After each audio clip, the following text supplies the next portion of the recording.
morning mga kamoto! Andito na naman tayo si Kamoto 101 para pag-usapan ng ating motor na XSR155. Bagong lahat, humingi po ako ng pasensya dun sa mga subscribers at medyo natagalan po ang pagbibigyan natin, pag-vlog natin kasi medyo naging busy po tayo sa ibang mga bagay. Yun. Pero yung ibang bagay yun po yun, hindi po pa-change or tune up yun. Okay, anyways, so bagong lahat, bago natin pag-usapan to, dun po sa mga hindi pa nakapag-subscribe, kung gusto niyo po yung mga ganitong topic, subscribe na po kayo, hit the notification bell, tsaka thumbs up po, so like po. So kaya makikita nyo, may pinakabit po akong auxiliary light.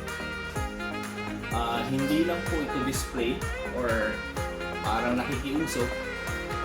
Dati naman po, wala po kasi ako niyan. Kaya lang po, nung bumiyahe kami siguro 2 days or 3 days ago, papuntang Bolinao. From 7 in the morning until almost 10 PM na po. So gabi na po kami nakabalik. Hirap po talaga mag-drive pag sa gabi. Hindi po kaya ng stock headlight kahit po naka-bright. So kaya nag-decide na po ako for safety reasons, safety purposes po, nagpakabit na po ako ng auxiliary light.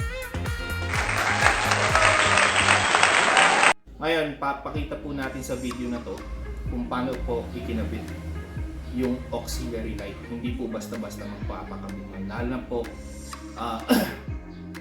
para sa mga wirings po, kailangan po marunong po talaga yung operation nyo. So ngayon, simulan na po natin.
I don't deny there's some strange evolutionary process going on, but mankind won't be destroyed. The fact that you and I are working here today is evidence of that.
Okay, so itetest natin kung gaano kaliwanag yung auxiliary lights na kinabit natin kay XSR155.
Blue water to, sir, no?